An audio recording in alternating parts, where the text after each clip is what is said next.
The Whitney Reynolds Show is supported by the Danny Did Foundation.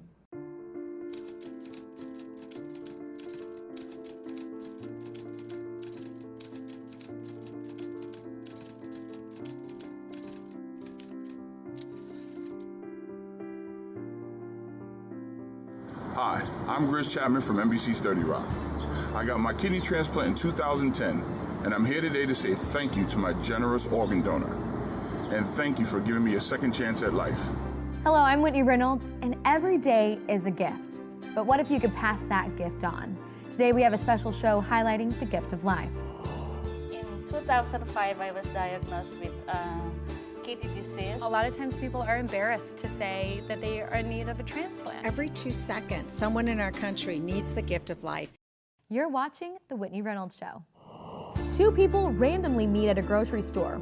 One works for the store and the other a customer. Through casual conversation, he knew his favorite cashier needed a kidney. Let's meet Myra de la Vega and Dan Coyne. Welcome to the show.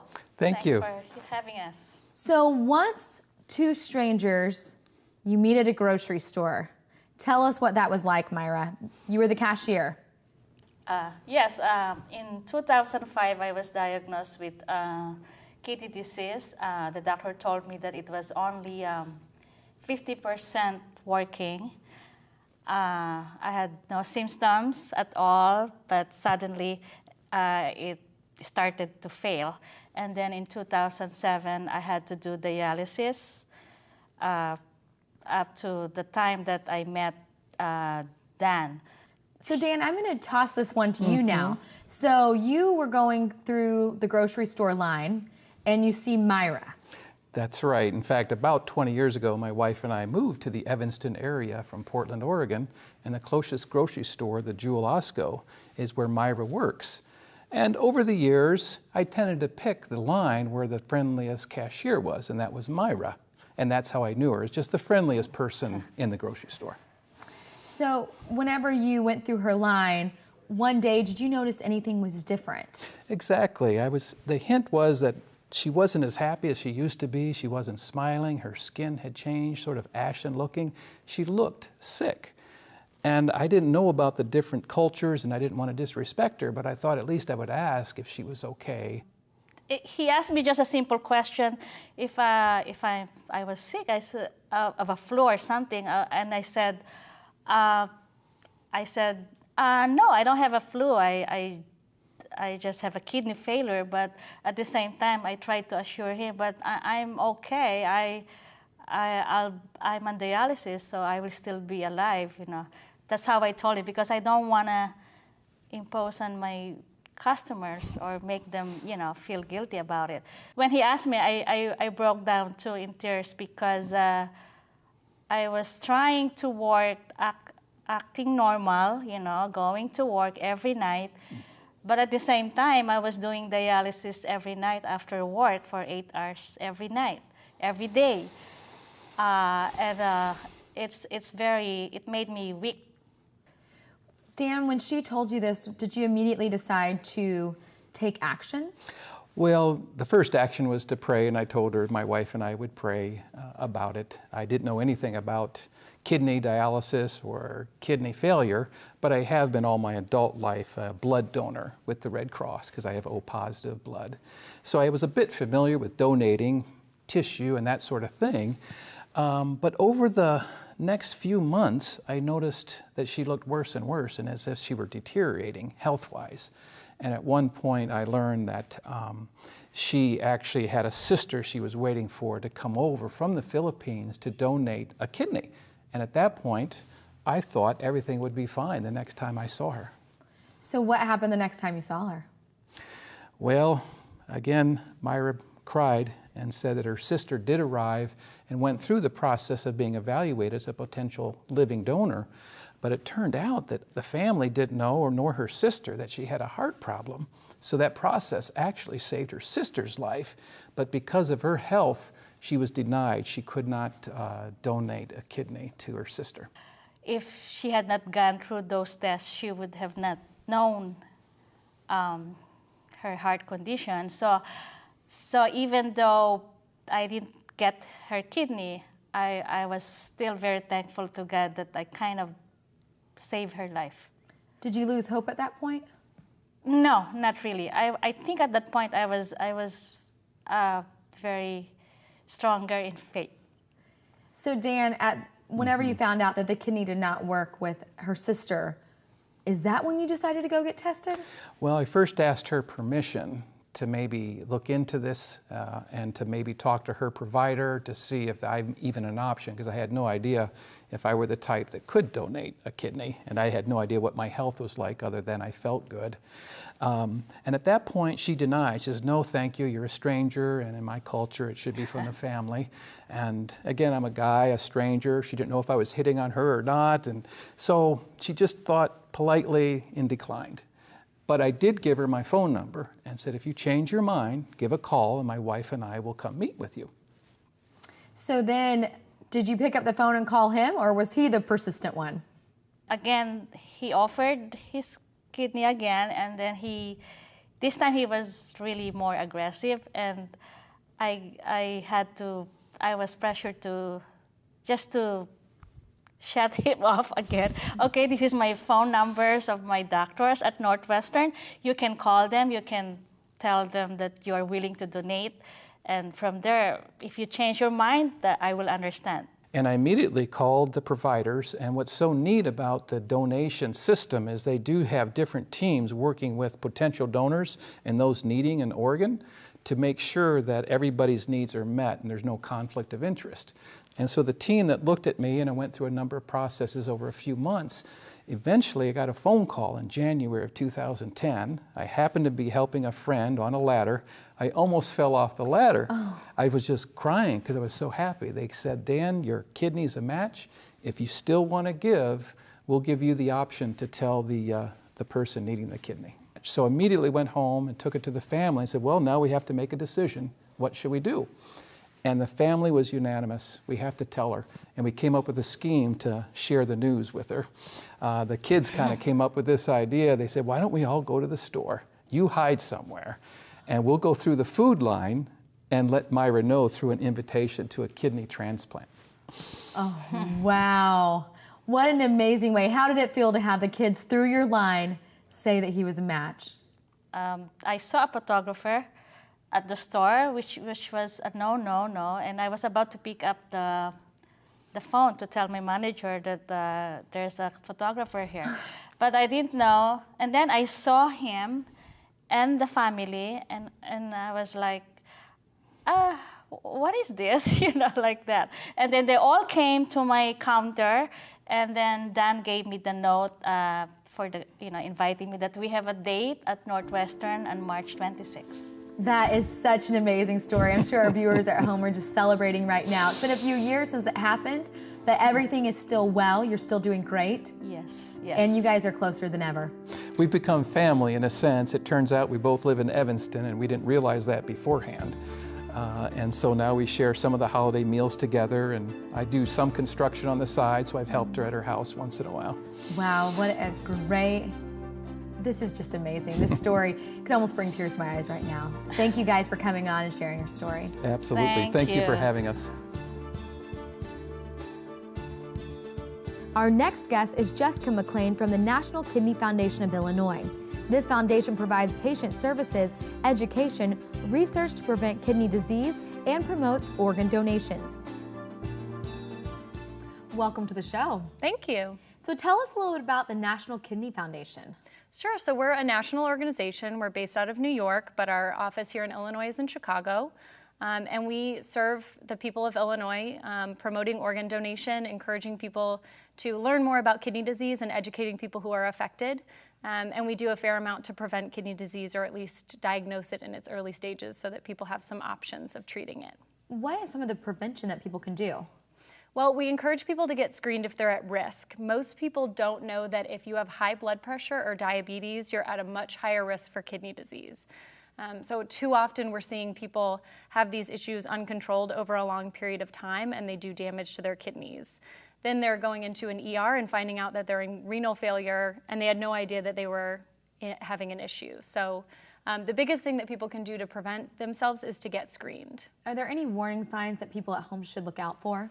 In the very advanced stages, people feel fatigued, they can feel bloated, they can have trouble sleeping. There are a number of different symptoms, but a lot of times until the later stages, there are none. So that's kind of the scary part about kidney disease is people really don't know that they have it until it's too late. And when you say in the later stages, too late, what does that mean? Sure, so there are 5 stages of kidney disease, 1 being the least severe and 5 being kidney failure. So that's when your kidneys no longer work at all and you have to either go on dialysis or get a transplant. So those people are very limited in their treatment options.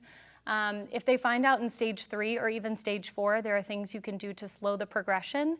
A lot of times it's just getting high blood pressure and diabetes under control so that they can monitor that. And you just have a lot more options in the earlier stages. How many people are in need of a kidney? Right now, over 96,000 people in the U.S. So there are a lot of people on the wait list for kidney transplants. And once you find out that you're in need of a kidney, then you just get waitlisted. Yeah, so a lot of people end up going on dialysis right away. The people who have no warning are just sort of moved into it. Oftentimes they call the National Kidney Foundation of Illinois because they're scared and they're finding out they have this diagnosis for the first time. And then they go through the process of being evaluated for a transplant. So not everyone is a candidate. They have to be healthy enough to undergo the major surgery of getting a new kidney, but once they are listed, in Illinois, the wait is 5 to 7 years. So by the time they get on that wait list, they're looking at several more years of waiting for someone to donate a kidney to them. So for Myra and Dan to have this type of connection, yeah, pretty rare. Extremely rare. So we call that, it's called altruistic living kidney donation. So that's when a stranger donates to someone else. Usually we see brothers donating to sisters, moms, to children. That's the more common scenario. We are seeing this instance increase, which is great. I think hearing these stories more and more helps people realize, oh, I don't have to have someone in my family in need to donate.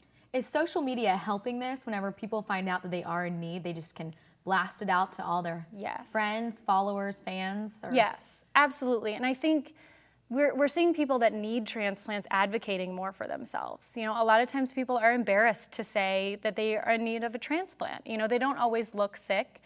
So a lot of times their networks don't know about it. But as we're seeing social media pick up, we're seeing people really put the word out there. Hey, I'm in need of a kidney transplant. If you know anyone, or just telling their stories sometimes attracts people. And we're hearing really interesting stories of people meeting up at high school reunions or years later, or long lost friends saying, this is something I'd like to do for you. What is one of your favorite stories? Oh gosh, I love the reunion story. My favorite story, honestly, is my personal story. My dad had 2 kidney transplants, both living donors, so he bypassed the wait list. So I've been affected on a personal level, and I think it's one of the major reasons why I went into this. You don't often work for a nonprofit for the pay, so I think having the personal connection makes it something that you want to do for a long time. Absolutely. 2005 was a big year for you guys. Yeah. Tell us about Mobile. Yeah, Kidney Mobile. So we launched, it's the nation's first and only Kidney Mobile.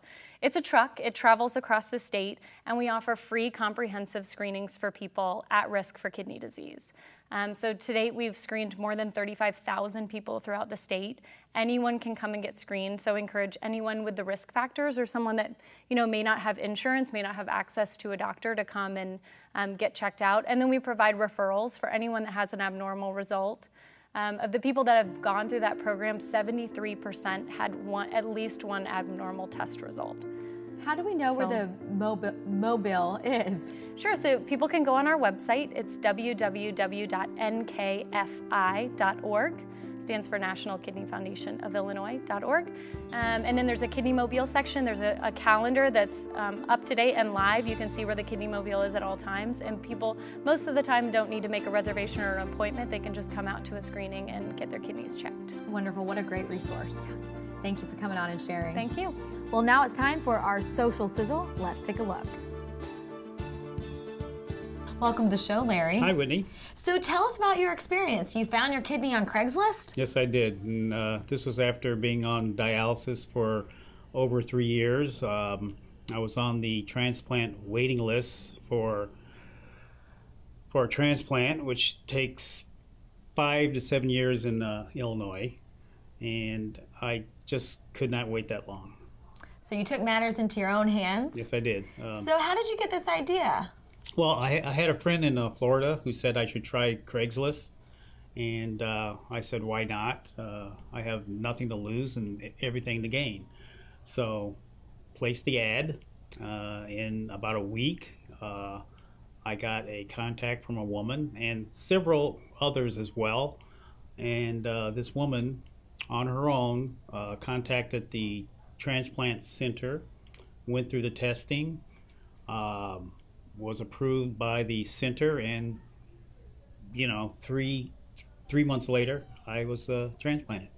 That is amazing. 3 Yes. months later, all from an ad that you placed on Craigslist. Is that legal? It's legal as long as the donor is not asking for money and there's no money exchanged. It's a difficult process to even ask for a kidney, even among families and friends. And for some reason, this worked. Wow, that is amazing. Larry's not the only one, though, finding an organ through online or social media. Let's take a look at another person's story. My name is Amy Donahue, and I live in Phoenix, Arizona, and social media stole my kidney about 2 years ago.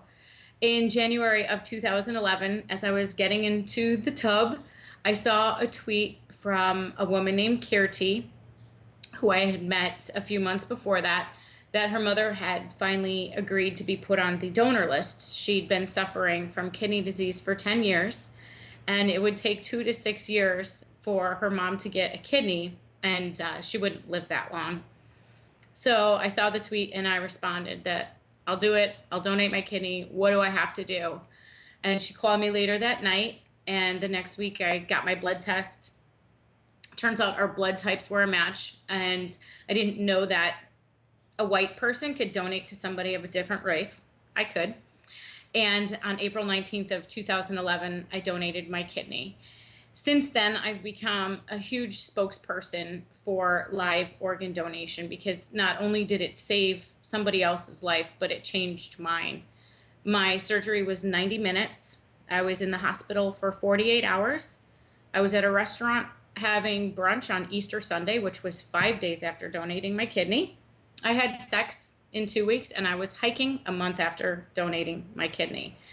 So a lot of people are scared at the prospect of donating an organ, but everything you do every single day could be dangerous. And for something like this, that not only saved a life but changed mine, I am trying to encourage as many people to do it as possible.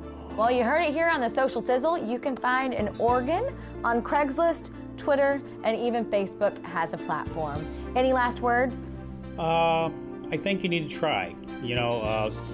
Social media gets a bad rap sometimes, and you shouldn't be scared. You have nothing to lose, and if you know how to maneuver through the social networks, not a problem. It could change your life, and it changed mine. Well, this is the point of the show where we want to hear from you, Chicago. Let's take a look at this week's Chicago Central. I'm here at LifeSource with Tammy Basil, who's the spokesperson here. How are you doing? I'm great. Thanks so much for coming today. Yeah, absolutely. This is so important that people get blood. Can you cite a couple examples why? Oh, there are so many people who need blood. As a matter of fact, every 2 seconds, someone in our country needs the gift of life. And that's why it's so important for everyone to donate. Donating blood, it's fast, it's easy, and it saves lives. What's interesting is you said that's donating the gift of life as well. Sometimes people think donating the gift of life could be an organ, and we do think that is really great to go ahead and check that box off on your license, but giving blood is an easy way for people to give back as well. That's right. It only takes about an hour. It's perfectly safe and comfortable. And LifeSource has donor centers throughout the Chicagoland area, and we also host mobile blood drives, and that's when we will bring the blood drive to you. So there's several ways that you can give back to the community through the gift of life giving blood. What are some common misconceptions that people think? Something I hear is like, you're going to feel horrible after you do it, or there's a long line, but really that is not the case at all. Tell us a couple misconceptions. I think the biggest one that I've heard is they're afraid of needles. And what I say is just think about the recipient, the person who's on the other end of receiving your blood, and what they have to go through, the cancer patients, the emergency victims, people who are having surgical procedures. And think about what they're going through, especially the young people, the children who need our blood, and how scary it must be for them. And then I also say, look away. That helps me. It doesn't really hit home sometimes until you do think of a person or a specific person. Mm-hmm. My dad, whenever I was in high school, he had a heart attack, and so he had a bypass surgery. Mm-hmm. And it wasn't until he was in surgery that we had to figure it out that he needed blood. And that's when I was able to put a face with it and realize that he was in need. And if you can put a face with it, that's huge. Not only do blood donors save people's lives, but they also improve the quality of life. And there are just so many people out there alive and well today because someone took an hour of their time to save 3 lives with their one donation. How many times have you given blood? Well, I've been donating platelets since 1978. So just here in Chicago, I think I've donated about 130 or 40 times. Wow, what makes you want to keep giving back? Snacks, the free snacks. Oreo cookies, popcorn. No, I do it because it's a great way to give, and I feel like it's a way that any of us can actually be heroes. I mean, I get to save a life, and there aren't a lot of ways that people in our society today can be a hero. You think about all the superhero movies and how crazy people are about saving this and saving that. Every person can save a life just by donating blood. Well, I started giving in 2009, seriously.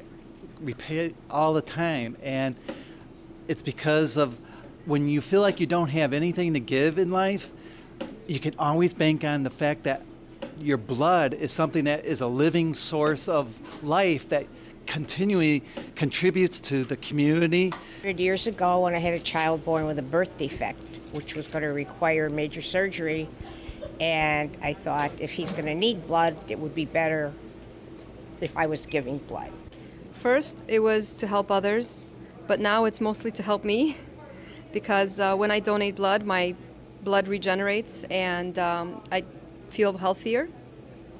I find it very important to donate blood because it's something that everyone needs, and no matter where or when you are, when you're in need of blood, it's usually very difficult to find a replacement other than someone else's blood that matches your type.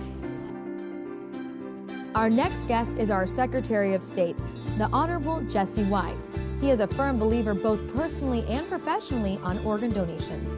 He is here to explain that anyone can become a donor with a simple check of a box and a signature on your driver's license. Well, today we've been talking about organ donations, and the Illinois Secretary of State has a passion for it as well. I'm joined by Jesse White. Welcome. Whitney, glad to be on board. Yeah, so tell us, what is your personal connection with organ donations? Well, when I was a lawmaker, my brother wasn't feeling well. We took him to the hospital. He was diagnosed as suffering from an aneurysm. They took him to the hospital that same night. And while he was on life support, a member from the Regional Organ Bank asked if by chance he happens to pass away, can we use his organs for transplantation purposes? And I said, no, don't bother him, don't bother us, leave us alone. I thought it was an experimental program. He passed away that night, and 2 days later we buried him. And then 2 years later, my sister became ill, was in dire need of a kidney. There was not a match within the family. And so she put her name on the organ and tissue donor list. And as a result of someone else's generosity, she got a second chance in life. And based on those experiences, I became a strong believer of the organ and tissue donor program well in advance of me becoming the Secretary of State. So becoming a strong believer, as the Secretary of State, what have you done to make strides in organ donations? We have put forth a genuine effort to encourage every person within the state of Illinois to sign up to become a part of this meaningful program. Here in Illinois, we have 5.3 million individuals who sign up to become organ donors. However, there are 5,000 people on the waiting list as we speak. And each year, about 300 people die because organs have not arrived in a timely manner. Is that in Illinois? That's only in the state of Illinois. And we put forth a genuine effort to sign up as many people as we possibly can so that when the moment arrives, there will be an adequate supply of organs for those in need. What can people do to let their family members know that they want to be an organ donor, or is it as simple as putting it on your license? It's simple. Years ago, when individuals would come to my office, we'd ask them, would you like to become an organ donor? They'd say yes. We asked them to sign on the back of their driver's license, have 2 individuals to sign on as witnesses, so when that moment arrived, there would be smooth transition. But we found out that because of the thought of losing their loved one and because of the stress of the moment, 20% of those organs were not harvested. So we went to a new order of business called first person consent, which means that when you come to one of my offices, we'll ask you, would you like to become an organ donor? If you say yes, we'll put you into our database, so when that moment arrives, there would be smooth transition. By deciding to donate your organs after you pass away, how many people can you save? 25 individuals can benefit from one person's generosity. We ask that when you're alive and well, give blood. When you're no longer here, give organs. And when you've done those 2 things, you've made a positive impact on society. Well, guys, it is so easy. Just go to the website that he mentioned. Say it one more time. What is the website? It's at www.lifegoeson.com, www.lifegoeson.com, or the telephone 1-800-210-2106, or just fill out a form and indicate you'd like to become a part of this program, or go to one of my 138 facilities and sign become a part of the organ and tissue donor program. Become a part and become a hero. For more information on today's show, go to thewhitneyreynolds.show.com.